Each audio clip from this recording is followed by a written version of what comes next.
नाज़रीन आपको आगाह करें चीचा वतनी से, जहां हमारे नुमाइंदा खसूसी शाह सेब जतोई के मुताबिक national highway motorway police beat 16 के अफसरान ने ईमानदारी की आला मिसाल कायम कर दी। आपको बताएं कि मोटरवे पुलिस के अफसरान को दौरान ड्यूटी कोटला अदीब शहीद के करीब से नेशनल हाईवे पर गिरा हुआ सामान मिला, जिसमें एक बड़े क्वार्टर में दुकान के लिए बुल्टी करवाया गया सामान, जबकि नेशनल कंपनी की 3 अदद बड़ी जूसर मशीन शामिल थी। मोटरवे पुलिस अफसरान Riaz Ahmad Dogar, chief patrol officer beat 16, Chicha Watni admin officer Riaz Zahid और junior patrol officer Umar Farooq ने अपनी अनथिक मेहनत और जिद्दोजहद करके सामान के मालिक का फेरोज कार्गो सेंटर लाहौर से पता मालूम करवा कर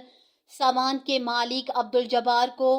अड्डा manager Pakistan goods Khanewal office बुलाकर तमाम सामान बुल्टी के मुताबिक उनके हवाले किया। सामान के मालिक और अड्डा मैनेजर ने खोया हुआ सामान दोबारा वापस मिलने पर भरपूर अंदाज में inspector general motorway police, deputy inspector general N5 central, sector commander N5 central 1 Okara और चीचा वतनी की टीम को बेहद खिराज तहसीन पेश किया।